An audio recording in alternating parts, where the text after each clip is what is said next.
Right, when it comes to cybersecurity, protecting against known threats is the easy bit. But how do corporations and governments protect against malware that hasn't even been invented yet?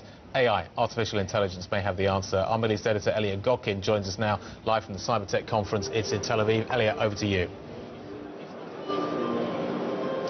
Thanks, Guy. Good morning to you. I'm pleased to say I'm joined by Guy Caspi. He is the CEO and co-founder of Deep Instinct.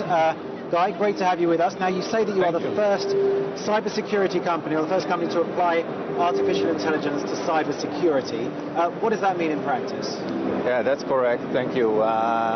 Deep learning is a very unique methodology, a branch of artificial intelligence, and it's a very sophisticated algorithm, actually a family of algorithms, coming from the computer science and mathematics. And we are the first company in the world that had the idea to take this artificial intelligence methodology, implement it in cybersecurity.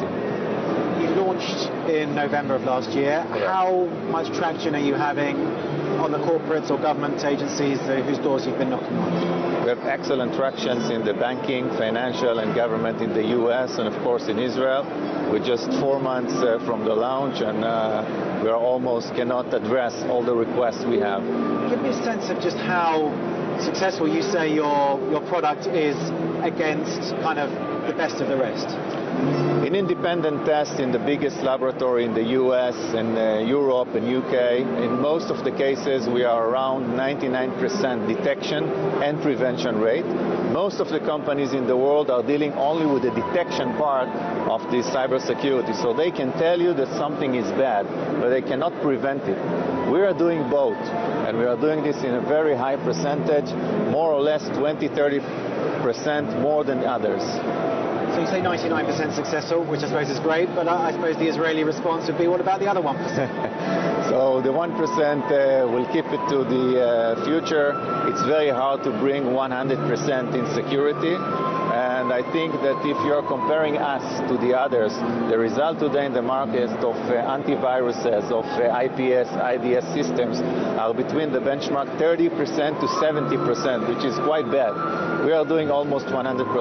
I think it's okay.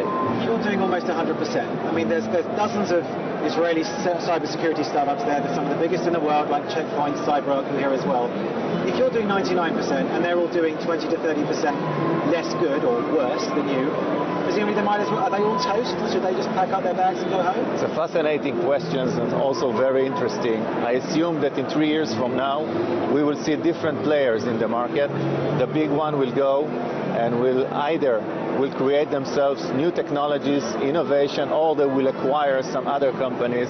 But the existing methodologies of handling the perimeter protection of organization is not working anymore. We saw in the past 2 years a huge increase in APT, what we call advanced persistent attack. Sony, Target, Morgan Stanley, many others. The damage is huge, and the existing platforms are not sophisticated enough to prevent this threat. Just finally, Guy, you've raised tens of millions of dollars. I know you won't tell me exactly how much. You're raising more money now. What are you looking for, and what do you need the money for?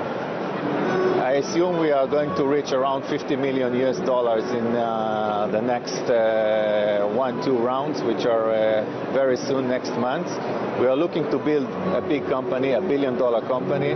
Most of the money is to the growth in the US market, to establish our footprints in operation centers, and to increase, of course, the development and R&D. Guy Caspi, CEO and co-founder of Deep Instinct. Thanks so much for joining us this morning.